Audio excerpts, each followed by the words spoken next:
So this PowerPoint is going to trace the road to the election for the president. We looked at Congress and congressional campaigns before. Now we're going to look at the presidency and how do we get from being considered a presidential hopeful to actually winning the office of president. What are the steps involved? So what's kind of cool about this PowerPoint is that what we're going to do is we're going to look at the two most recent presidents and actually see how they've accomplished each of these steps. Okay, so it's a lot more videos than it is just facts and information.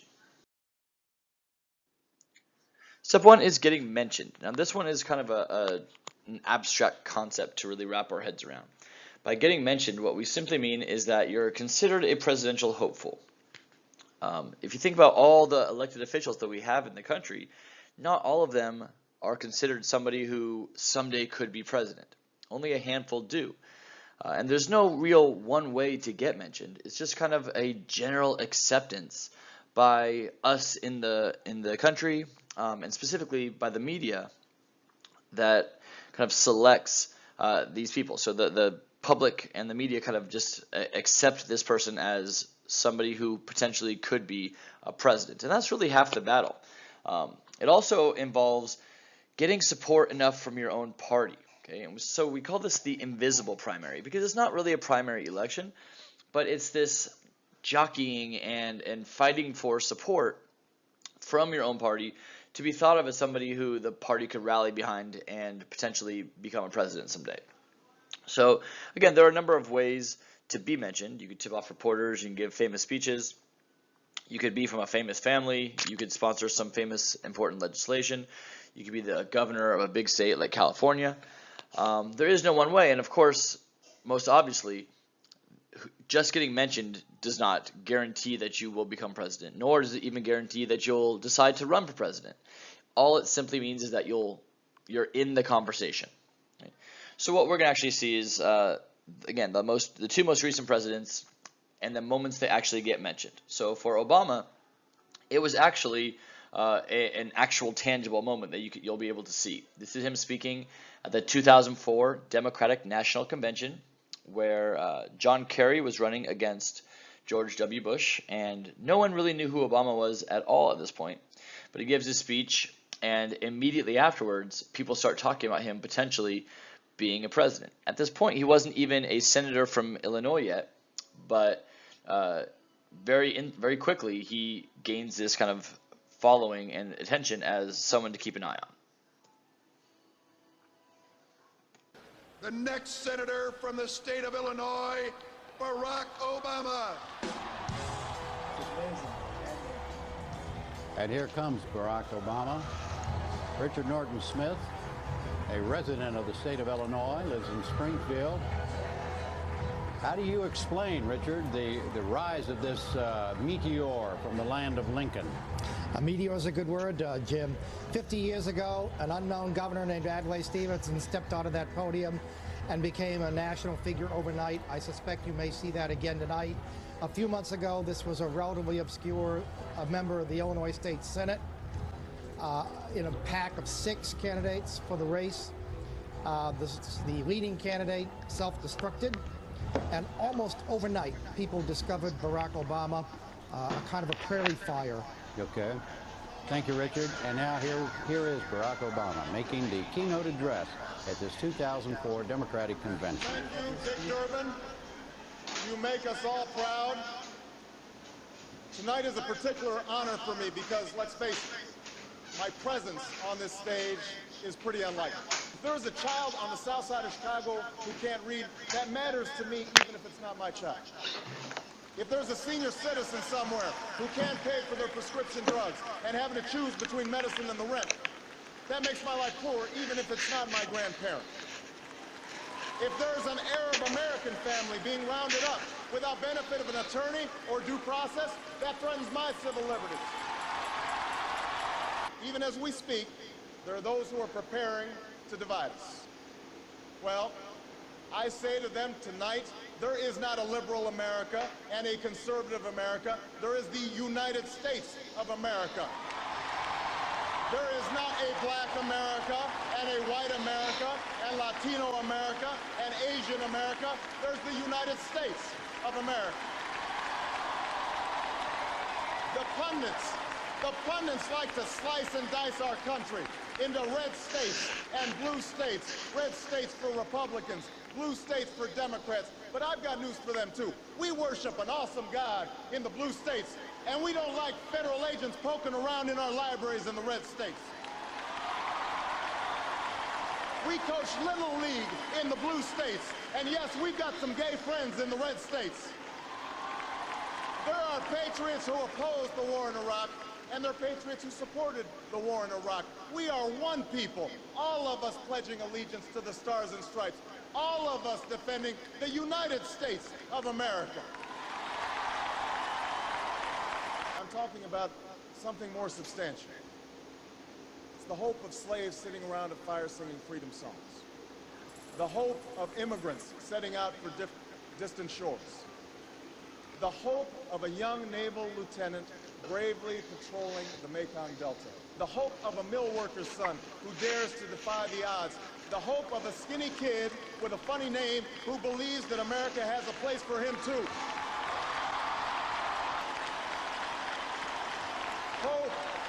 Hope in the face of difficulty. Hope in the face of uncertainty. The audacity of hope.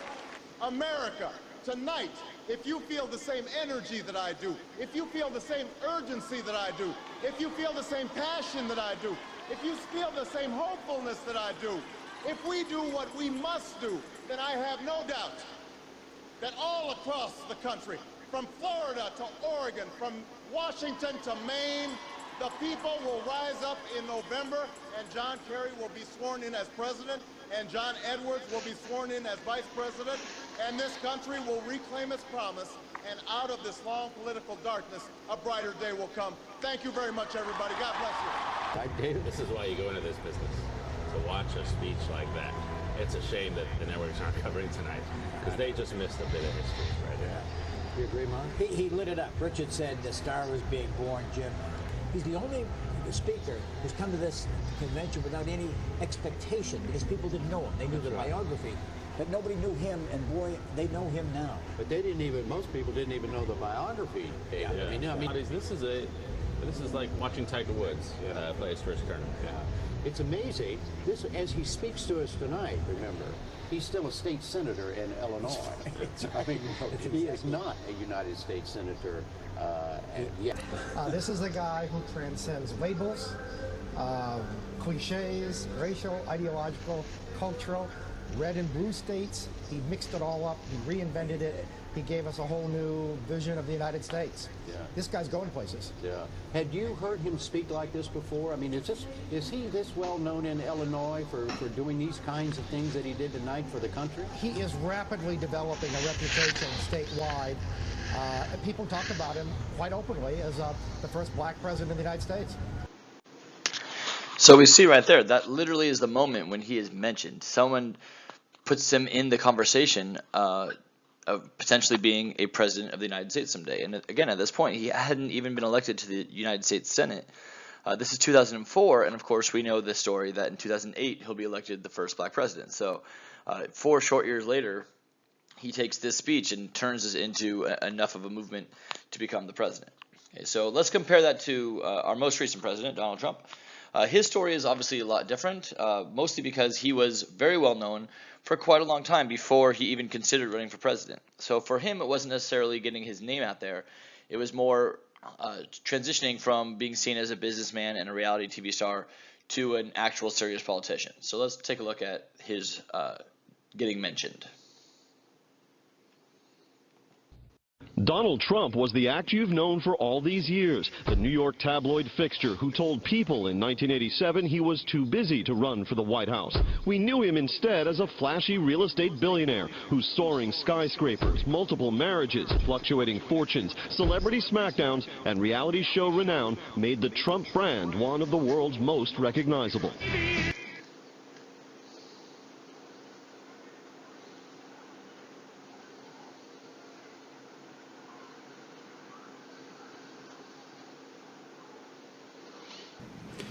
If Barack Obama opens up and gives his college records and applications, and if he gives his passport applications and records.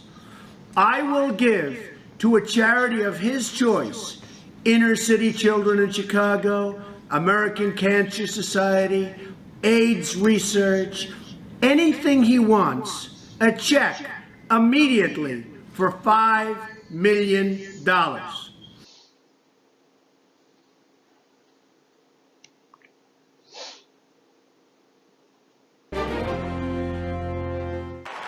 Is this the moment Donald Trump decided to run for president? Donald Trump is here tonight.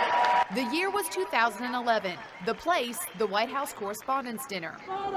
Trump and his wife Melania were guests at the glittering affair for the Washington elite. It started pleasantly enough. Trump got a friendly greeting from actress Scarlett Johansson. But inside, it was another story. President Obama started mocking Trump mercilessly, mainly for the role Trump was playing in the birther movement that questioned whether Obama was really born in America. No one is happier, no one is prouder to put this birth certificate matter to rest than the Donald. And that's because he can finally get back to focusing on the issues that matter. Like, did we fake the moon landing? What really happened in Roswell? And where are Biggie and Tupac? Obama didn't hide his utter disdain for the reality TV star. Obviously, we all know about your credentials and breadth of experience. For example, no, seriously, just recently, in an episode of Celebrity Apprentice, you, Mr. Trump, recognized that the real problem was a lack of leadership. You fired Gary Busey. And these are the kind of decisions that would keep me up at night. The insults didn't stop with the president. Listen to comedian Seth Meyers, the evening's guest host. Donald Trump has been saying that he will run for president as a Republican, which is surprising since I just assumed he was running as a joke. Trump's reaction says it all. If looks could kill. Now the New York Times says that evening of public abasement accelerated his ferocious efforts to gain stature within the political world. So we can see that, again, Donald Trump had the name recognition, but it took this event in 2011 to finally kind of push him over the edge to really work towards being mentioned as a candidate. But again, that was still a long way from going from being mentioned to becoming the president. So of course, not every candidate who is mentioned as a potential president will end up running for office. But those who do then move on to our next step, which is announcing their candidacy for office. And so they want to tell the party and tell the country that they are hoping to gain their party's nomination. Okay, so they're not on the ballot yet to be the president. Before they do that, they have to be nominated by their party. And so announcing their candidacy simply means that they want to become the candidate, the nominee for president. And as they do this, they usually establish the themes for their campaign. Right? Will it be a positive campaign? Will it be a negative campaign? What are the goals? What are the targets? What are their slogans that they are going to implement as part of their campaign? And so we kind of get a sense for what they're going to be saying throughout their candidacy. And so, again, we're going to see the two most recent presidents announcing their candidacy. And again, you can tell, especially with tone, that the tone of these two announcements are very strikingly different. So here's Obama's in 2008. It was here in Springfield, where North, South, East, and West come together, that I was reminded of the essential decency of the American people, where I came to believe that through this decency, we can build a more hopeful America. And that is why, in the shadow of the old state capitol, where Lincoln once called on a house divided to stand together, where common hopes and common dreams still live, I stand before you today to announce my candidacy for President of the United States of America.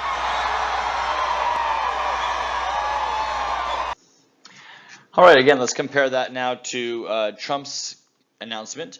Most of you guys have seen this. It's pretty famous footage. This is just a clip of part of it.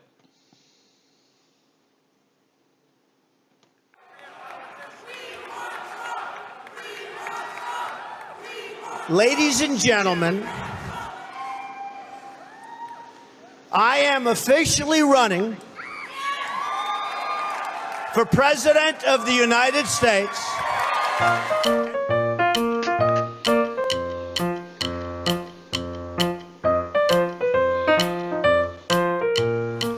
I will be the greatest jobs president that God ever created. I tell you that.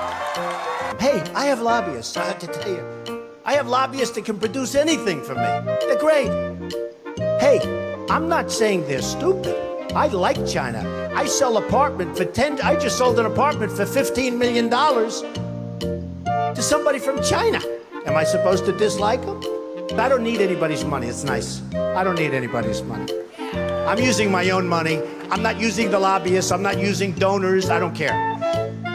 I'm really rich. I'll show you that in a second. Saudi Arabia, without us, is gone. They're gone.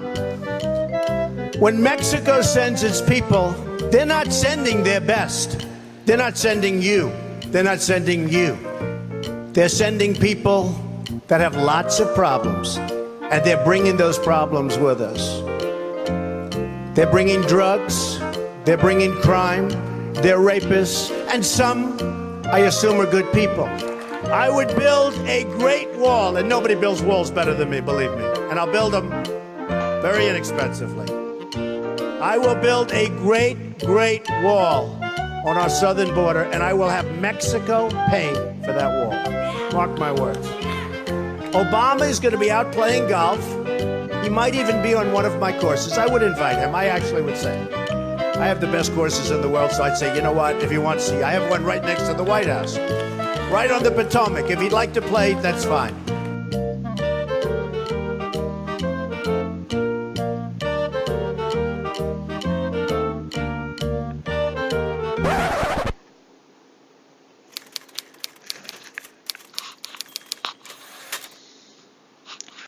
Okay, so again, very different tone between Obama's candidacy announcement and Trump's. Okay, so another thing that candidates do while they announce their candidacy and kind of begin their campaign is to start taking positions on different issues, or kind of start staking out their stances on different issues. So there are two kinds of issues that we talk about in politics. Okay, the first one is a position issue. Okay, that's an issue in which the candidates will fundamentally have different viewpoints, right? Abortion would be a great example of this. Gun control would be another good example of a position issue where candidate A is pro-choice, candidate B is pro-life. So the positions that they have on these issues are fundamentally different. And so they take their stands on these and kind of tell the country, here's where I stand on this issue, which is obviously in very stark contrast to my opponents. Whereas a valence issue is an issue in which the candidates generally agree. They might have the same objective, but they just disagree on how to achieve that objective. Okay, so a good example of a valence issue would be like job creation. Okay, obviously both candidates, all candidates, are going to say that they are in favor of job creation. But how they go about doing that is probably going to be what differentiates them. Okay, whether it's going to be funding from the federal government to create work programs, or it's going to be cutting corporate income taxes to allow businesses to grow. Okay, so they're going to be very different approaches to creating jobs, but they're both trying to create jobs. And so job creation would be an example of a valence issue, whereas abortion, gun control would be good examples of position issues. So after candidates officially announce that they are seeking the nomination, they have to actually go ahead and win it. So our primary election, the word primary, of course, means first. So our primaries are the first elections designed to select the nominee. They're what we call intra-party elections, which means that they happen within the party. Okay, so Democrats run against Democrats, Republicans run against Republicans. Okay. The order of the primary is very important. So we're going to talk about election day later on. For the general election, the entire country votes on the same day. That's not true for primaries. Primaries are spaced out over the span of several months during an election year. So they begin in late January or early February, and they last all the way through July or August. And so they happen kind of on a weekly basis from state to state. And so different states vote on different days. That makes it very, very important. The states that go first are going to receive a lot more attention from the media and, of course, from the candidates. The candidates need to separate themselves from the pack and be successful early in these early states. Okay, and so states often push to go as early as possible. Okay, we call this front loading. They want to go as early as possible in order to receive attention from these candidates. Okay, and the two that always go first, okay, are Iowa and New Hampshire. Iowa holds caucuses, and New Hampshire holds a primary. And these happen within a week of each other usually. Okay, but they are always the very first to go. And so the candidates will spend a crazy amount of time in Iowa and in New Hampshire because they need momentum. They need to separate themselves from their competitors and show that they are electable. They have a chance to win. Since these primaries and caucuses go first, if I am running against 20 different people for the Democratic nomination, I have to show that I'm one of those top tier competitors. If I finish last in Iowa or New Hampshire, okay, that doesn't look very good for me, and so I'm probably going to drop out of the race at that point. Okay, so Iowa and New Hampshire are really the two most important states when it comes to primaries, for the simple reason that they always go first. And that's just something that they've done traditionally, and they take it very seriously, their right to go first. And so they've kind of protected that with laws to make sure that they have to go first. Okay, they're going to get a lot of news attention, and that's going to allow them to get the candidates' support and attention. Okay. So after all the primaries are done, it all culminates at the party's convention, which takes place again in July or August, and that's when the nomination is officially given. However, by this point, we really kind of know who the who the nominee is going to be, because they've won their fair share of primaries leading up to it. Okay. The problem for candidates is if I'm running only against Democrats, if I'm a Democrat, or I'm running only against Republicans, if I'm a Republican, I'm not appealing to the entire country at large. I'm simply trying to appeal to my party. So if I'm a Democrat, I have to be the most Democrat I can be. I want to be as liberal as I can be. I want to make sure that I appeal to all the Democrats, the super intense Democrats. And so I'm going to say things that are very, very left, very liberal.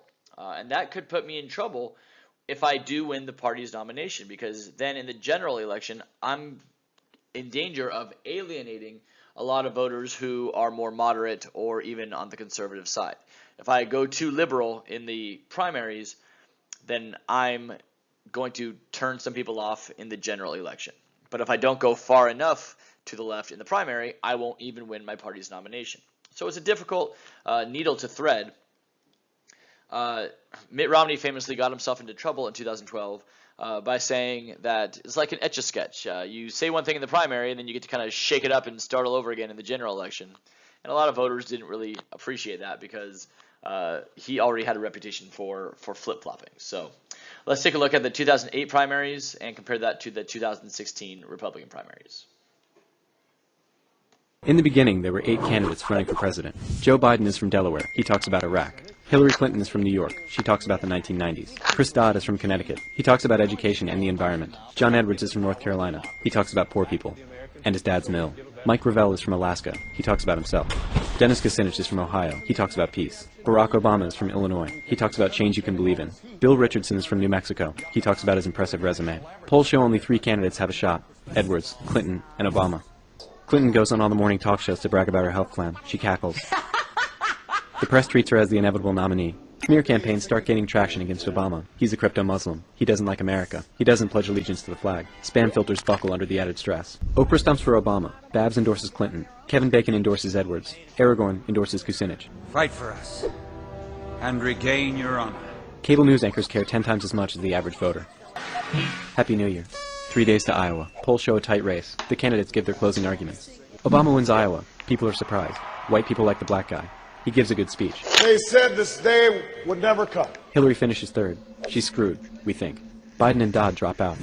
4 days to New Hampshire. Polls show Obama is kicking ass. He has 1,000-person rallies. He's going to win the nomination. OMG. Clinton sort of, maybe, not really cries in a diner. I just don't want to see us fall backwards. New Hampshire empathizes. She wins the state. January 19th. Caucus in Nevada. Clinton wins. We find out Latinos don't like Obama. This will become a theme. Hillary and Barack are mean to each other in a debate. Your contributor, Resco, in his slum landlord business in inner city Chicago. It's on Martin Luther King Day. Obama destroys Clinton in South Carolina. Black voters go for him. White women for Hillary. White men for John Edwards. Identity politics are in this year. That Yes We Can video debuts. Yes, we can. Scarlett Johansson and a bunch of other pretty people sing about Obama. February 5th, 23 states and territories vote. Obama wins Alabama, Alaska, Colorado, Connecticut, Delaware, Georgia, Idaho, Illinois, Kansas, Minnesota, Missouri, North Dakota, and Utah. Clinton wins Arizona, Arkansas, California, Massachusetts, New Jersey, New Mexico, New York, Oklahoma, and Tennessee. Oh, and we nearly forgot. She wins American Samoa, too. For those keeping score at home, that's 15 wins for Obama, 12 for Clinton. Now it's all about delegates, and nobody really knows how to count them. Obama wins 10 more pledged delegates than Clinton on Super Tuesday. There are more than 4,000 total. It's going to be a long ride to the convention. Clinton says Obama is a chicken for not wanting to debate her once a week and airs a sort of negative ad. Maybe he'd prefer to give speeches than have to answer questions. Obama gets pissy and responds with his own ad. It's the same old politics. Obama and Hillary debate in Texas. Hillary looks like she's from Star Trek. She says she doesn't believe in change you can Xerox. It's not change you can believe in, it's change you can Xerox. The crowd boos. Videos surface of Obama's pastor saying nasty stuff about the country. God damn America! There's an uproar. Obama tries to calm the controversy by giving a speech about race. People like it. Clinton wins Indiana, but Obama makes her sweat. It's proof that he can win again. We're going to win this election. Tim Russert seals the deal. We now know who the Democratic nominee is going to be. Hint, he's talking about Obama. Superdelegates swarm Obama, putting him on the brink. She wins South Dakota. He wins Montana. Game over. Clinton's in denial. I will be making no decisions tonight. 4 days later, she finally gives in. Barack Obama is the 2008 Democratic nominee for president. Okay, so again, Obama running against other Democrats, Obama running against Clinton and Edwards and other Democrats. So let's compare that to Donald Trump in 2016 running against other Republicans. I am officially running for President of the United States. With that, Trump was off and running. The brash businessman wasted no time jumping into controversy. They're bringing drugs, they're bringing crime, they're rapists. And the Trump backlash began.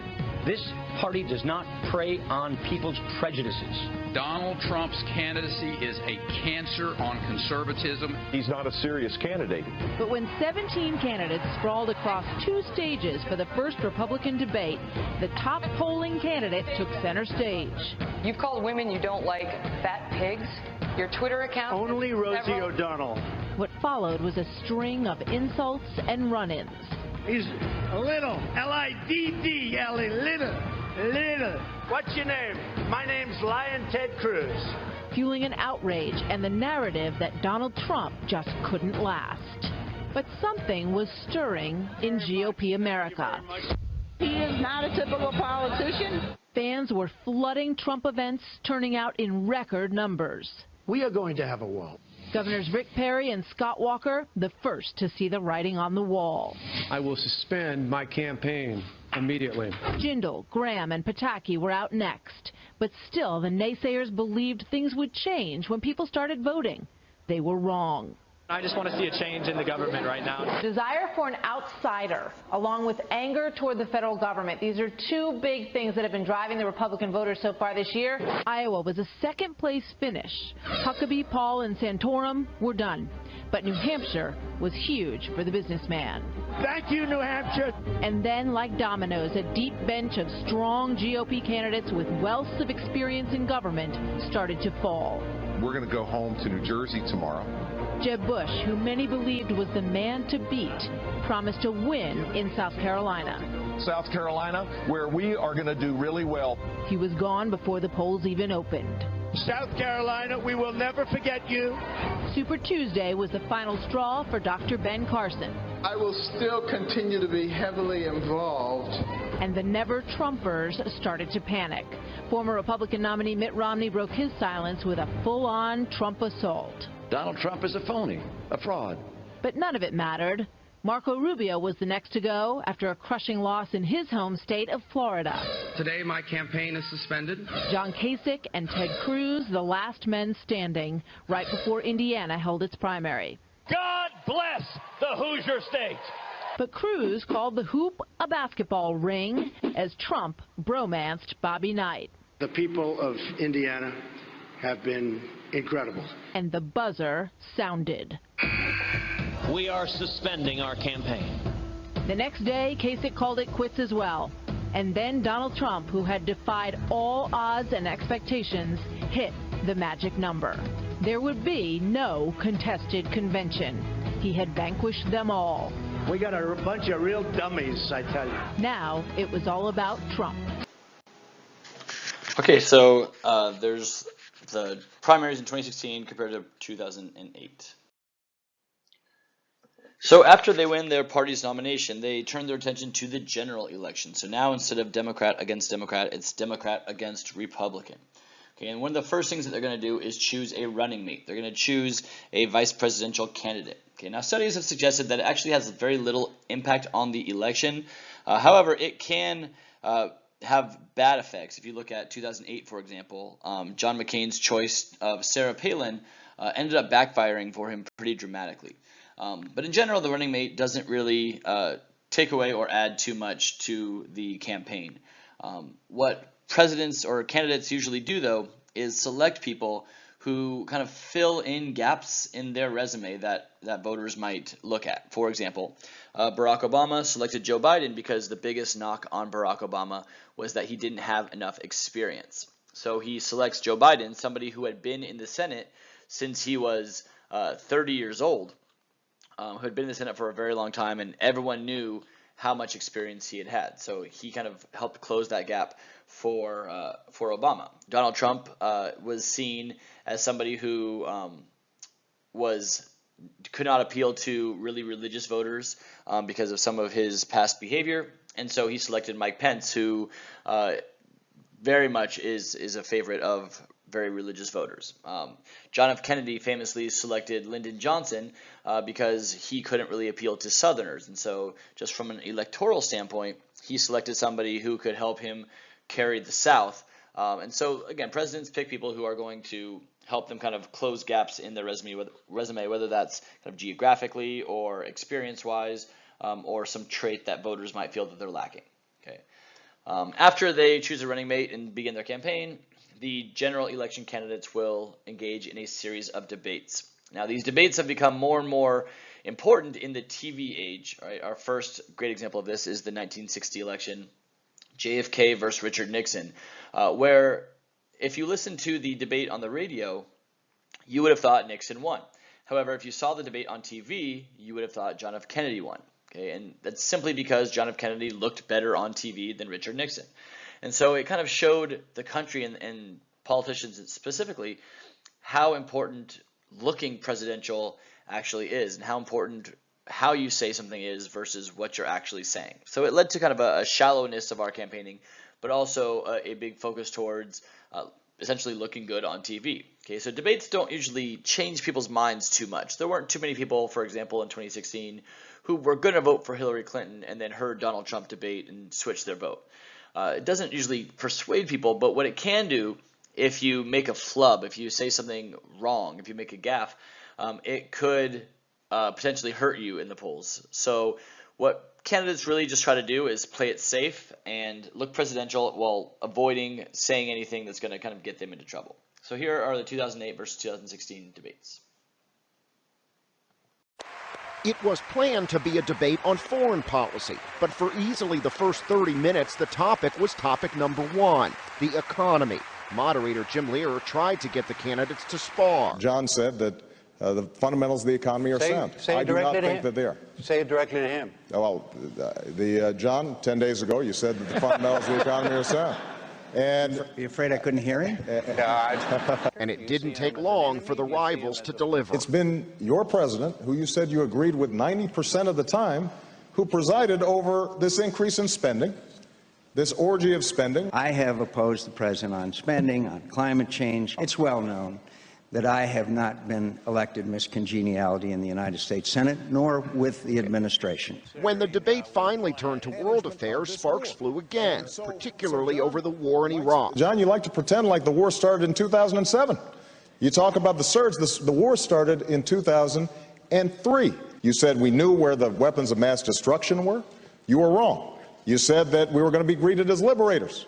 You were wrong. But as the questions turned to the more nuanced elements of U.S. foreign policy, the Republican nominee flexed his global muscle, scoring points when he jabbed his less experienced opponent on his willingness to meet unconditionally with some of America's biggest enemies. The notion that we would sit with Ahmadinejad and not say anything while he's spewing his nonsense and his vile comments is ridiculous. Nobody's even talking about So let that. me get this right. We sit down with Ahmadinejad and he says, we're going to wipe Israel off the face of the earth. And we say, no, you're not? Yeah, oh, please. No, John McCain may have scored points here, showing off his expertise in global affairs. But these men will debate 2 more times before Election Day.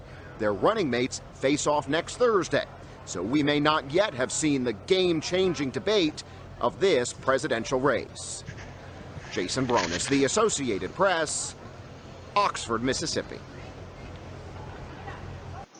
So presidential debates give presidents or candidates a chance to appear statesmanlike and discuss serious topics. Unfortunately for the country in 2016, really both sides of the aisle got a little bit less statesmanlike, is a good way to put it. So let's compare the 2008 election to the 2016 debates. I think Donald just criticized me for preparing for this debate.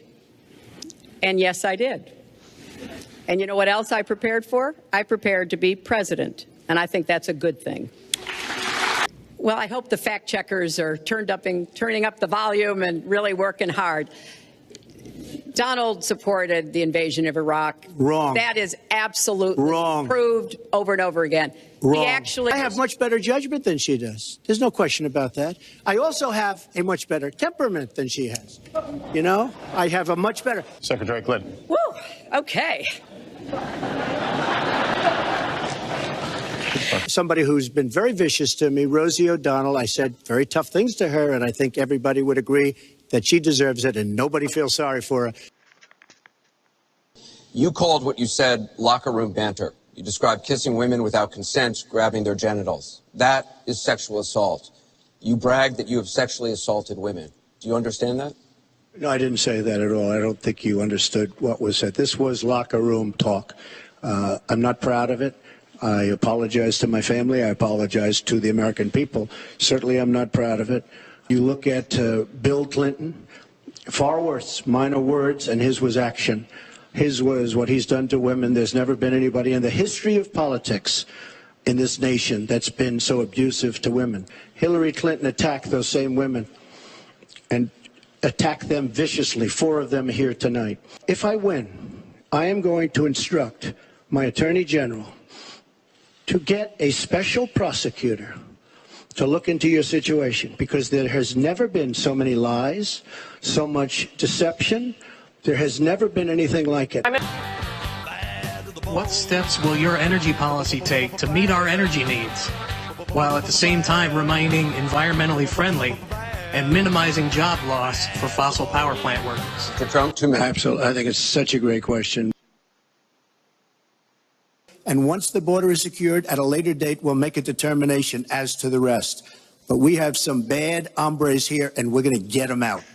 Putin, from everything I see, has no respect for this person. Well, that's because he'd rather have a puppet as president of the United States. No puppet. And it's pretty clear. You're the puppet. It's pretty clear you won't admit that the puppet. Russians have engaged. I want to ask you here on the stage tonight, do you make the same commitment that you will absolutely, sir, that you will absolutely accept the result of this election? I will look at it at the time. I'm not looking at anything now. I'll look at it at the time. My Social Security payroll contribution will go up, as will Donald's, assuming he can't figure out how to get out of it. But what we want to do is to replenish the Social Security Trust Fund. Okay, so in the 2016 election, we both candidates tended to play in the dirt a little bit, not to be as statesmanlike as they have been in the past. So after the campaigning and debating is done, it's time for the general election. Now, Very different from the primaries, which take place over several months. The general election all takes place on the same day, and we call that Election Day. So when is Election Day in America? You're going to want to add this onto your notes. Now, it would be nice and easy if we just picked a day and stuck with it, right? Let's say November 6th or something like that. But instead, we don't do that. Instead, we have a pretty complicated and convoluted formula.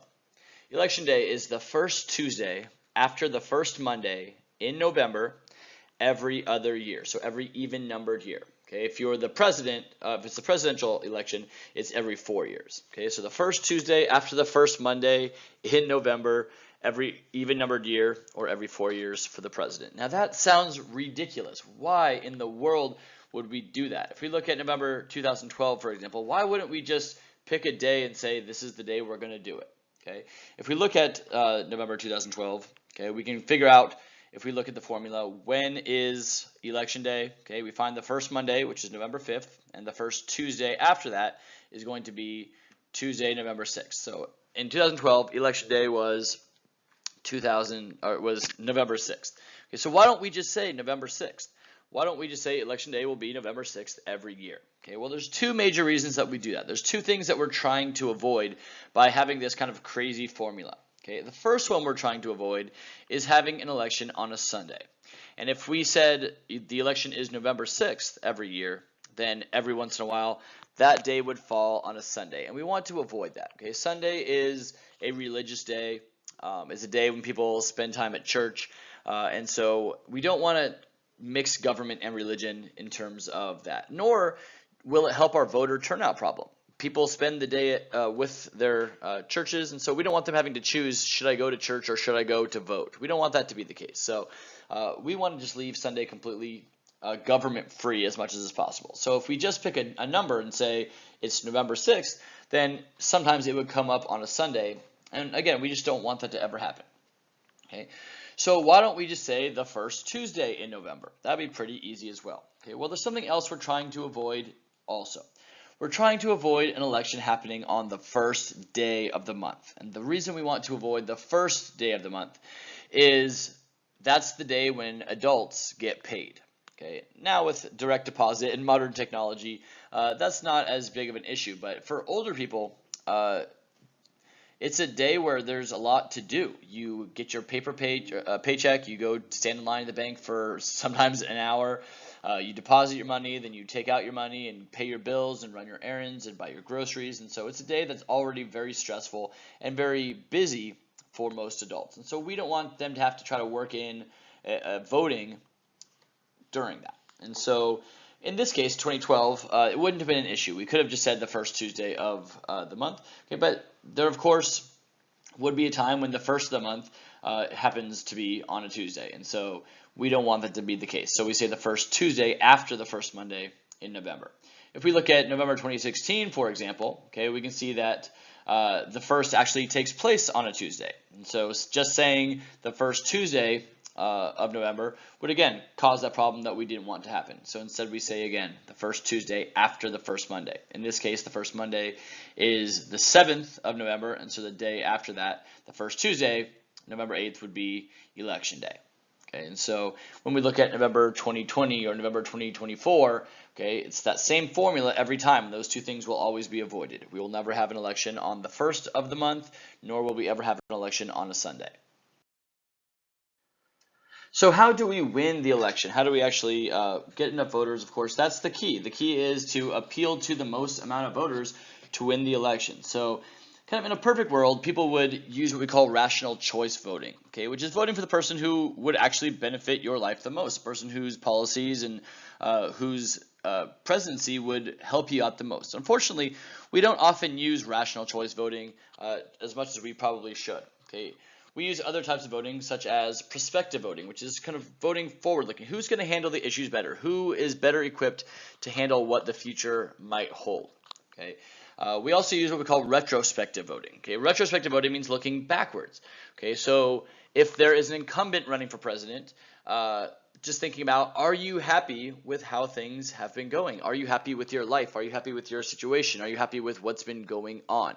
If you are happy with it, you're more likely to vote for the incumbent. If you're not happy with it, you're more often likely to vote for the challenger. Okay. This is true even if there is no incumbent. For example, Obama did not run again in 2016 because he couldn't. Okay, and so we looked at Clinton as the incumbent party. So she was from the same party as Obama, and therefore a lot of times people voting against her was a reflection of their views on what had been happening during the Obama administration. Right, so retrospective voting is very largely based on the economy. So specifically, how good is the economy doing? And history has shown us that when the economy is strong, incumbent presidents usually win re-election. When the economy is struggling, incumbent presidents usually don't win re-election. The last president to not win re-election was George H.W. Bush in 1992, and that was mostly because the economy was not doing well during his re-election bid. And so Bill Clinton was able to win. Another way to figure out how to get the most voters is to look at coalition building. Okay, the word coalition is a very important word in government, and what it essentially means is a group of groups. So I have to get a group of enough groups on my side that will help swing different states in my favor enough to win the Electoral College. So there's two major groups I have to really look at in addition to all the specific groups like different minority races and women and environmentalists, things like that. I want to really focus on two parts, the base and swing voters, right? So my base are traditional Democrats or traditional Republicans, people who are really not in danger of switching sides, okay? So more left or right on the political spectrum, depending on which party you're talking about. Okay, so for example, the Democratic base is really not in danger of voting for Trump in the next election. However, if the Democratic candidate does not energize that base enough, does not give them enough to be excited about, instead of voting for the opponent, what they'll do is just stay at home. And we saw this in the 2016 election, actually, which is really what cost Hillary Clinton the election. Donald Trump won Michigan, Pennsylvania, and Wisconsin by a very slim margin. And in each of those states, traditional Democrats who had voted for Obama very intensely just stayed home in those races. And that was enough to allow Donald Trump to win those states, which allowed him to win the election. Okay, so if I'm a candidate, if I'm a nominee for president, I have to say something Republican enough or say something liberal enough and Democratic enough to get my base energized, to make my base want to show up. At the same time, though, I also have to say things that are moderate enough that's not going to alienate these swing voters. And they're called swing voters because they swing back and forth from party to party, election by election.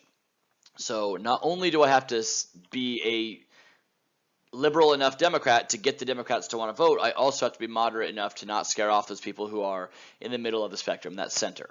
The same thing is true for Republicans. I have to energize my base and say things that they're going to like while not alienating those swing voters. Okay, so Donald Trump, of course, has actually kind of blown this on its head and said, you know what, we're not going to try to appeal to these swing voters. What I'm going to do is just energize my base so much that their numbers will kind of overwhelm in each of these states. And if I get them energized enough, I don't need the swing voters. And so if you look at the stances that Donald Trump has taken during his presidency, during his administration, he really has tried to simply appeal to his base and get them energized. And really never before have we seen a base as energized as Donald Trump's base. But again, that usually comes at a cost. In this case, swing voters tend to kind of want to keep Trump at an arm's distance. So it's an interesting strategy, and obviously it worked for him in 2016. And so that's a strategy that he attempted to take on. Okay, so lastly, we're going to finish up with a question. Do campaigns matter? Okay, we spend billions and billions of dollars on campaigns. We drive ourselves crazy, and the media obsesses over these campaigns for years and years before the actual election. So do they matter? Okay, well, some people argue yes, they do. Think of it like the World Cup in soccer. America doesn't really care about soccer very much at all. But every 4 years when we have the World Cup, suddenly everybody in America is a huge soccer fan and knows everything there is to know about soccer. Once the World Cup's done, we tend to forget about it. And the same thing is kind of true for politics. We're super Democrats, we're super Republicans, we're super involved and into politics once we have a presidential election, but then once the election's over, we tend to kind of forget about it and move on to other things. So these campaigns matter as a way to get us back into it and get us back thinking about the candidates and allow us to look at the candidates and scrutinize them and know what they stand for and judge their character and their core values. We wouldn't be able to do that without these campaigns. And so some people argue that, yeah, campaigns do matter quite a bit. Some people argue that no, they don't. All right? The election simply is just a critique on the current state of affairs. For example, when Obama won in 2008, it could be argued that really no Republican had a chance to win the election at all, because we were coming off of 8 years of George W. Bush, who ended his presidency as a very unpopular president. So no matter who the Republican was that ran, they weren't going to win. And no matter who the Democrat was, they were going to win more than likely. Had Hillary Clinton or John Edwards been nominated, they probably would have been the next president as well. Because we simply voted based on our feelings towards George W. Bush and kind of what was going on in the country, specifically with the economic crisis of 2008.